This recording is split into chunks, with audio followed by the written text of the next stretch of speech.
Hey, it's Abby Banks from Homeschool with Moxie. Several months ago, I asked my listeners if they had some topics or some questions that they'd love to hear covered on the Homeschool with Moxie podcast. And one listener, Rebecca, reached out mentioning that she would love the topic of homemaking while you're homeschooling. Like, what are practical tips? How can we practically get all of our responsibilities done? We know we're busy. We have the whole house. We have the cleaning. We have the chores.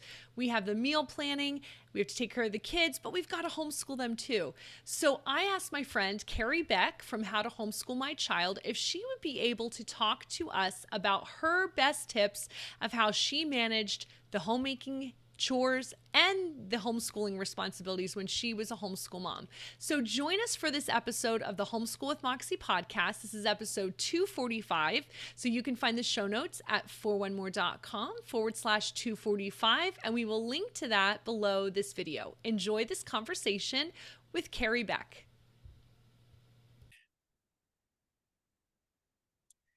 Hi, Kerry. Welcome back to the Homeschool with Moxie podcast.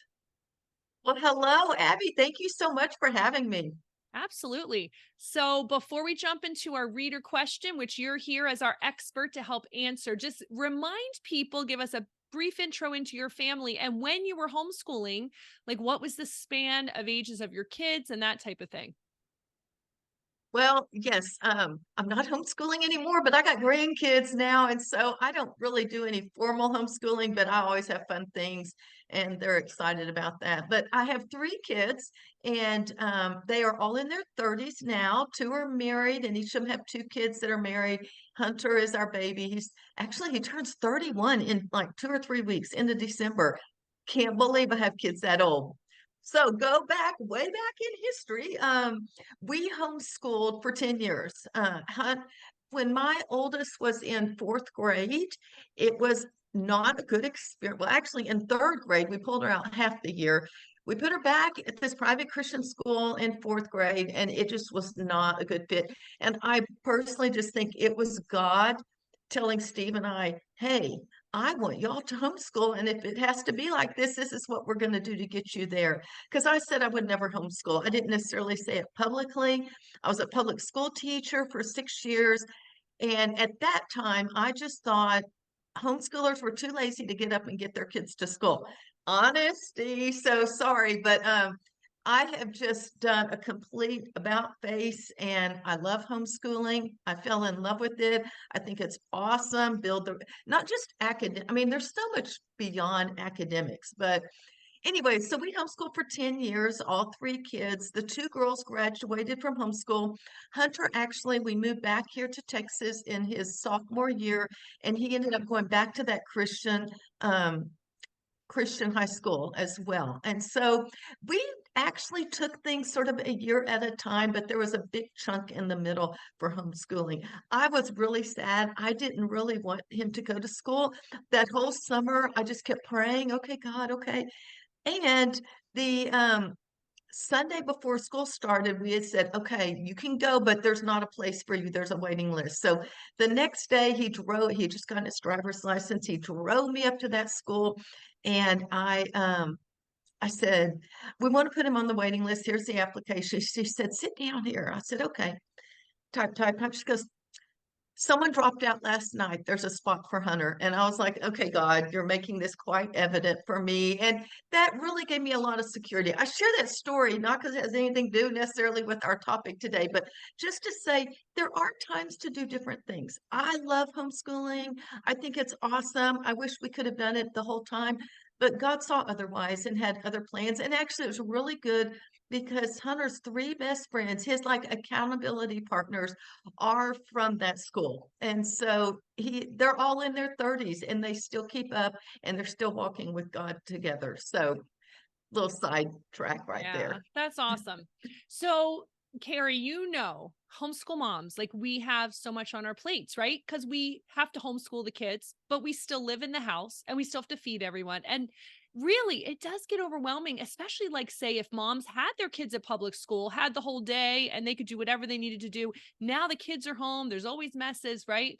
So we are tackling a reader question. Rebecca is the name of the homeschool mom who said, look, I need help with how do you manage homeschooling, but also not neglect all the homemaking things that we have to do as moms. So she wanted practical tips like, how do I do this? And so you are our expert today. So what do you think? Like, is there a magic bullet or secret? Is there something that we're all missing? Or I don't know, is it more simple than we think? What's your take on it? Well, I would say, first of all, I am not an expert at this. I just learned as I went. My kids, everyone in the family kept wanting to eat 3 meals a day. Mhm. And I was just like, ah. And my least favorite meal to fix, even to this day, if we get together as with the grandkids, I'm like, I'll do breakfast and dinner. Y'all take care of lunch because I just don't like lunches. So just, I mean, I'll just throw a few things out just with meals and everything. I didn't like lunches. Um, and so I just kept a list of about 10 or 15 lunch ideas. So we weren't eating, actually, none of my kids like peanut butter and jelly, but whatever they liked, you know. Um, we, I can alternate it because on the other hand, I didn't want to be serving and fixing and dealing with the same thing all the time. So I would just rotate because I mean, two of them like macaroni and cheese and the other ones didn't. Two of them like bean tacos and the other one didn't. And so there was no choice. I mean, when they got old enough to fix their own lunch, they could do that. Mhm. But when I was the one preparing the lunch, we all ate whatever mom made. And I wasn't like super rigid about it. And but they just knew that they were going to have to eat whatever it was that we were fixing. Wasn't trying to fix something that someone didn't like for 5 days in a row. But so that's sort of it. I still love breakfast. My grandkids know me as, I guess, the pancake Gigi or something because I'm always making pancakes. But I grew up, my mom would cook us a meal. Yes, we went to the public school, but I still enjoy that. Whether you want to cook or not, I will say this. Um, I would highly, as a homeschool family, I would highly encourage you to eat your meals together. The relationships you build are just phenomenal. There are actually research studies that say the best indicator of success academically in high school, this is across the board. This is not just homeschooling. Actually, it is, I think, research done in the public schools. The number one indicator of success academically is eating a meal, dinner together as a family. Mhm. And when I discovered that, I thought, wow. So it is sort of a pain. Maybe you don't like to cook. I would Mhm. go find some, and I'm just picking on cooking right now, so we can talk about some other things, but let's just talk about cooking. Mhm. um, the crock pot was my friend, and y'all have Instapots these days because my daughters have Instapots, which I'm thinking, wow, you can put a frozen piece of meat in there and have it cooked like that. That's awesome. But it was my friend. So I would a lot of times start something in the morning, just after breakfast, throw it all in the crock pot and it was ready. And, we could add a fruit salad or some bread or whatever we needed to add to it. Um, the other thing is I taught my kids to cook. And now I will say, while we were a traditional Labor Day to Memorial Day, but no matter what you are, during the summers when my girls were in junior high, once a week they had to cook our dinner for us. And so I wanted them, even though my middle daughter, she's like, she only liked to bake. She's like, I'm never going to cook. I do not. I'm like, okay, fine, but you're going to know how. And even my son loves to cook. The irony is all three of them cook now, and they married two guys that actually like to cook. So cooking isn't a big issue.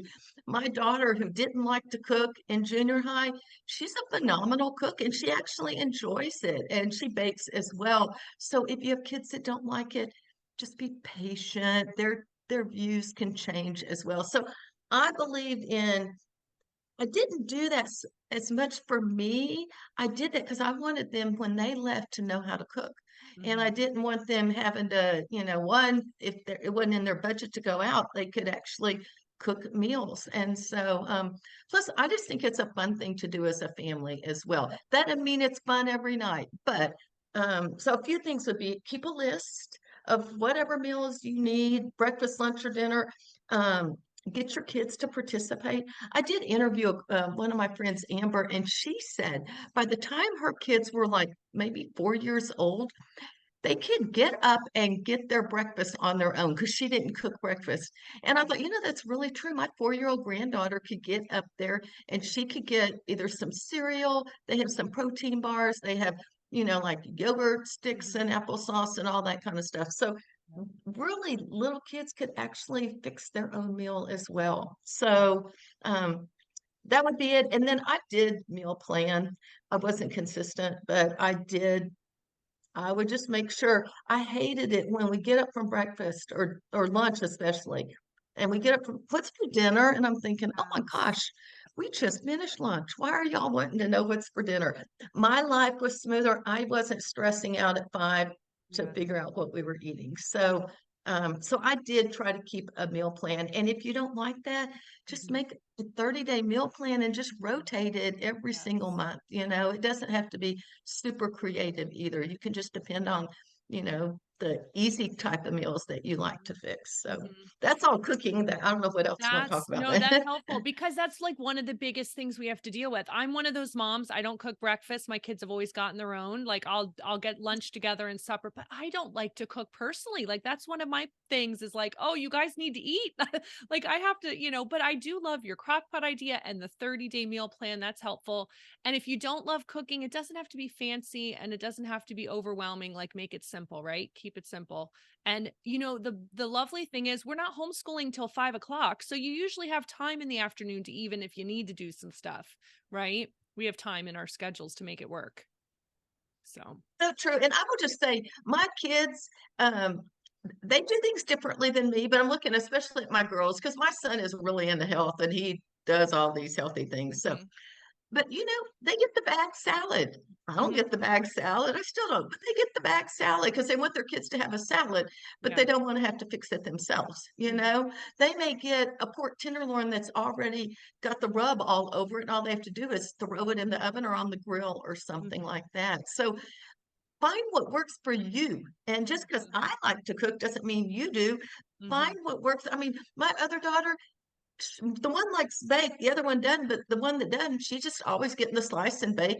And her kids love all of that. They think it's all great anyway. So Yeah. find what works for you. Right.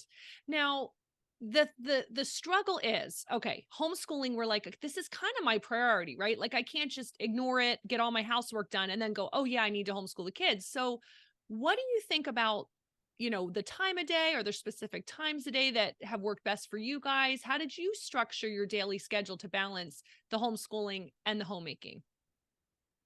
So I will share my story. I am a well, once I had kids, I wasn't a morning or a night person, but I felt like I operated the best in the morning. And so for our family, we homeschooled pretty much. I don't even remember all the times, but and thinking about, I even have a schedule on my website somewhere I'll have to share. But we would eat breakfast, and about 30 minutes after breakfast, and we had devotions. We did our family devotions then.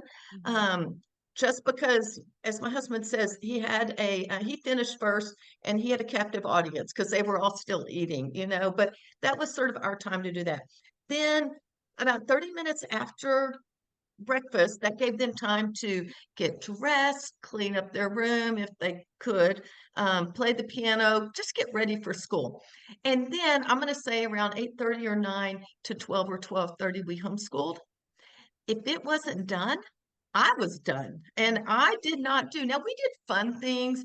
We would go to activities. The kids were in sports in the afternoon. But as far as my formal academic homeschooling, if it wasn't done, we just did it the next day. And I had to learn not to stress.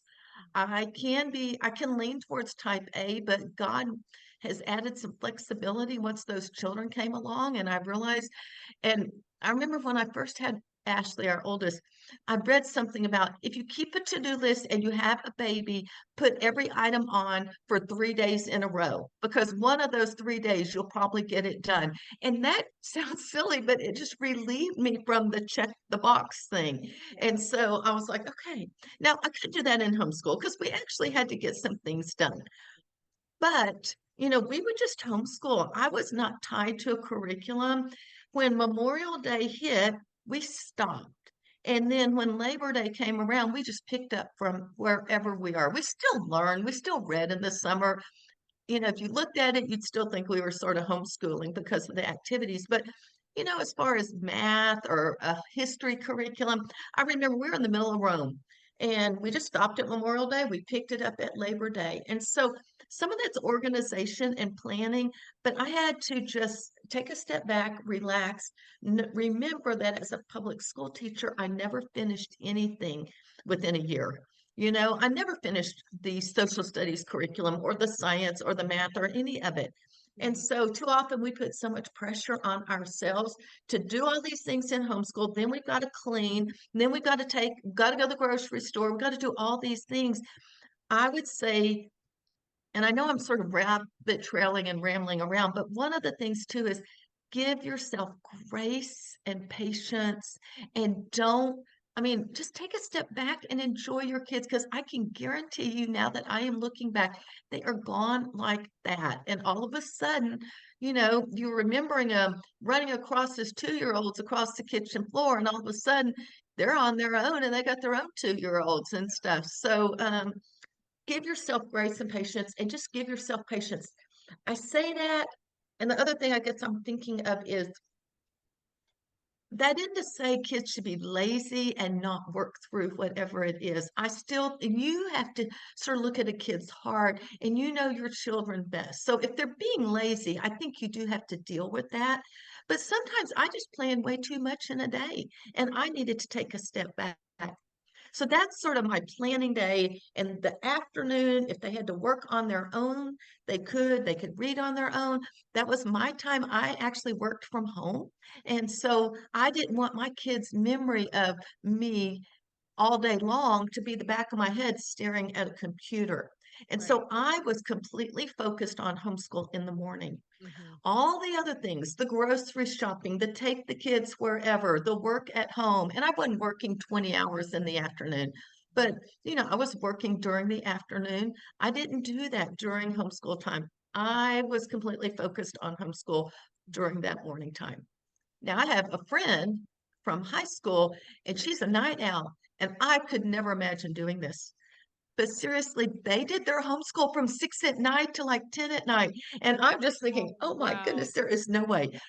So I say, give yourself grace, give the people around you grace. Look at what works for your family, Yeah. and people with illnesses and all this stuff. You've got to sort of give yourself grace and look at your day and your week and see what works best and then make that mesh. But focus on homeschool for 3 or 4 hours. Give yourself other time during the day to get all that other stuff done that you're Right. feeling like you need to get done. So did you schedule like one day every week that you did your errands and your grocery shopping? Was it like, did you take the kids with you? How did you do that? Well, when they were little, um, to think. No, I did not do it all in one day. If I were a 4-day a weeker, I probably would have and then done everything on that fifth day. I know some people homeschool 4, and that's another option. That's a great But option. I just use afternoons, and I don't really remember exactly what I did. I would think I don't know if I did grocery shopping at the beginning or the end of the week, but whenever I knew that it was time to buy the groceries for a week's worth, and I didn't want to go to the grocery store every day. So Mhm. we would just go. When they were with me, I would take them. And when they were old enough, I would actually give each one of them something to go get, and they'd have to go find it and meet back with me. And then they weren't just complaining about having to be at the grocery store. And I mean, obviously, I was giving them things they knew what it was, but Yes. that was another thing we could do. I would do that. As far as cleaning, when they were older and we were probably a little more focused on academics, we did our cleaning on Saturday mornings. Mhm. And my kids all know how to clean because I hired a college kid one time to clean when they were little. And my bathroom was not clean after I paid that college kid. And I thought, they're going to know how to clean. So we actually rotated chores, if you want to call them chores or whatever. And I did not do it by the week. This is the best advice someone gave me. If you want your kids to really know how to do the dishes or vacuum or laundry, you need to give it to them for more than a week. And so we normally went for 3 months and they had the same job for 3 months. That way they really learned it. And when it was time for them to do it again, they knew how to do it as well. Now, that's for big things like cleaning the bathroom or doing the laundry or maybe vacuuming everything. As far as the table and the dishes and the meals, we just they took turns, and that was, I mean, like setting the table, what, I mean, you know how to do that when you're 5 years old. So we took turns, and this sounds really silly. Another thing we did is I had 3 kids, and they all wanted to sit my dad, but he only had 2 sides. So every week we rotated their seats, and each of the 3 seats had a different job. So one was set the table, clear the table, and put the dishes in the dishwasher. So I taught them how to do it. That's a life skill. They need to Yes. know it.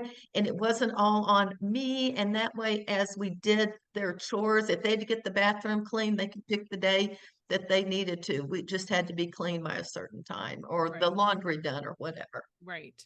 Yeah, I'm huge with that too. Like if homeschool moms are overwhelmed, but their kids aren't helping with the housework, that's like a huge untapped. I mean, like you said, little kids can learn to do chores too, right? And so I think that's a huge thing. Like if this mom is wondering and maybe she hasn't taught her kids how to do chores yet, well, there's like one low-hanging fruit area where she can like get some time back into her day.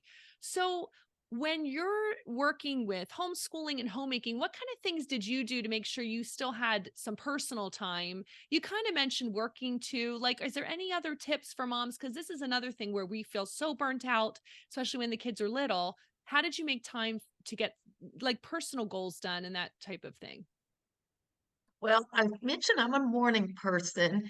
Even before the kid, even before we homeschooled, I would get up before everyone, and we had a gym membership, and I would go work out. And they had something where I could read a book. And so while I was walking on the treadmill, I could read, and that was filling for me. It would fill me up. I would come home and I would do my Bible study, and I would have my quiet time then. Once we started homeschooling, I don't remember going to the gym that much, but I am a walker and I like to walk outside. So even when we lived in Idaho in the snow, I would get up before everyone, at least an hour before everyone. It's what worked for me again. This may not work for you, so find a time. But I would get up, I would go for a walk, and that was my prayer time because it was sort of double, but I wanted to exercise, I wanted to walk, so I would pray. Then I would come home and I would read my Bible. And then whatever book, because I'm a big believer that moms need to be reading the books their kids are reading. Mm. And I believe that if you've got 10 kids, you can't read 10 books. So I would group them and I would read book that, my kids, and I only had 3, so pretty much I could assign them the same book. So I would read that book, and the other thing we did was a reading journal, not a narration, but actually writing about whatever it was, building up some thinking skills. And so in the morning time after my walk, I'd read my Bible, I would read that book, and then I put an entry into my reading journal as well. That was sort of what kept me going, spiritually, emotionally, and all of that.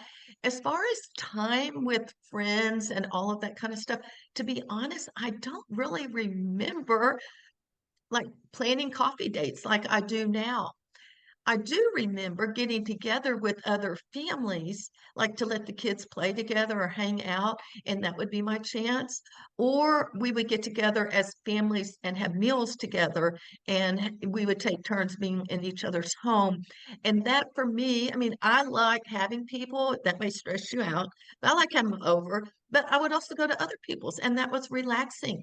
And that way the kids could go off and play, the dads would visit, the moms would visit, and that social time, or if you're in a small group at church, we weren't at the time. We just had this group of friends that we would get together with. So it wasn't a formal small group, but in the end, it was very similar to small groups from church. Mhm. So we talked about the meal planning, we talked about the chores, we're talking about some schedules and that type of thing. Now, the other thing that I think some homeschool moms get stressed out about is keeping our homeschool space and stuff and materials and all of that organized because if you send your kids off to school, all that mess stays at school. Well, now all that learning stuff is at your house. What strategies did you use to keep yourself organized, keep all the books and the, manipulatives and all that stuff? How did you keep it organized? You're not going to like the answer, but I'm blessed with a room and we could close it off. And that we bought this house in 1988, so it's been here forever. I never planned to homeschool. but there is an old outdoor like porch that they before I closed this it was built in 1948, but there's an old Mhm. porch that they actually closed in and made a den. And my husband used that for an office. Then he ended up renting a space in town and that we used that room. And it was big enough for all three kids to have a desk. It had a built-in desk for me with built-in bookshelves. I was blessed by God to be able to have these things. Um, but there are other times that we didn't stay there. Oh, and I'll say that was mostly elementary, junior high. When my kids Mhm. were in, like, say, junior high to high school, we didn't live in this house. We were in Idaho for 4 years. They pretty much did all their work in the room. And so they just kept all their books there. We did, I had a desk somewhere. I don't really remember. It may have been in the basement. But, I would have a place that I could just either in my bedroom or in that basement that I could work at and keep everything organized. I also kept a filing cabinet, like a 4-drawer filing cabinet. Steve had some of his work stuff, but always had 1 or 2 drawers of manila folders. And this is before everything was digital, but Right. I would print out a little spreadsheet every week and I just kept folders for every year. And that spreadsheet was that was our lesson plan. I didn't use some big fancy lesson planner. Now, having said that, if I were in a place that I couldn't do that, I would actually, I did have this. I had some of those big Rubbermaid things, and I had all our art and craft supplies in one of them. I had all our science, like the microscope and the whatever, it was all right there. So when we needed it, we could pull that out and then pull it out and when we're finished, put it all back in. The other thing we did, if you come to my house, every room, the kitchen doesn't, but but the bathrooms and the kitchen has bookshelves. And so we had books in every room. When we started homeschooling, we had space in our living room to actually build in these really nice bookshelves. And then about waist high was cabinets, and those were bookshelves as well. So I could hide all the mess in the cabinets and just keep the nice, pretty ones up on top. And to this day, all the ones in those bottom are still our history books from like creation to modern times and all the different ages that we did. So I would just encourage you to I just go, I mean, I just went to Office Depot. There's nicer ones, I'm sure, but we just found bookshelves and every bedroom had a bookshelf in it that we could store books. So that was another thing that we would do. Awesome. Okay, so as we wrap up, Carrie, tell us about, I know you have some resources. I mean, you have a lot of resources, and I'm sure you could think of 5 for each of these topics. But if you want to mention 1 or 2 that you think will be a good fit for some of these things we addressed, and then just tell us why you're going to recommend that resource. Okay, and you and I talked about this a little beforehand. I completely forgot I have a little ebook on a typical daily schedule. So I'll Mm. give you a link to that. And but there's a blog post that goes along with it, and you can sort of see what it is. And it was my schedule in elementary, but then also high school, because that looked different because they were Yeah. able to do a lot more and help around the house. Yeah. The other thing I have, 2 other things, is I have a 3-part video course that comes to you by mail, and it's how to simplify your homeschool.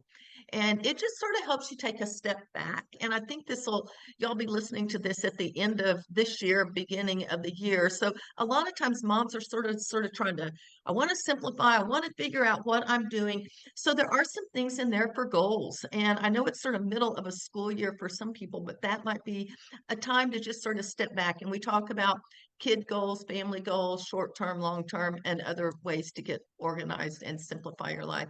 The third one is a recipe book I made. I think it was back in COVID time when, you couldn't go out to eat, moms were wanting something. And it's basically easy family meal ideas. And there's a breakfast section, a lunch section. There's no recipes there. There's just my list of everything because I told you I don't like lunch. I don't mind eating it, I just don't like fixing it. And then the dinner ideas as well. And so those might be they were just quick and easy meals that I used. And I had like 5 meals that were my go-to meals when I couldn't think of anything or when life fell apart. And let's face it, life is going to fall apart. And all of a sudden, that great plan you had all day long and the meal plan, it all falls apart because you end up in the emergency room or something like that. So, um, those are mostly some of my go-to meals that we just sort of had on hand. So those three, I hope, would be able to help, especially in this topic that we're talking about. Yes, I think those are going to be awesome. We will link to all them in the show notes and everything else. We'll link to where you can find Kerry online at howtohomeschoolyourchild.com. So thank you so much, Kerry, for joining us in these busy weeks leading up to the holidays. I appreciate your time. Well, thank you, Abby. I appreciate you having me. All right, talk to you later. I hope you were able to get some really practical tips and actionable strategies through this conversation I had with Kerry. Be sure to check out the show notes at 41more.com/245, where we will link to all of Kerry's resources that she mentioned in this conversation. Thanks for joining us today. Be sure to subscribe to our YouTube channel and also the Homeschool with Moxie podcast, wherever you listen to your podcasts. And in the meantime, happy homeschooling.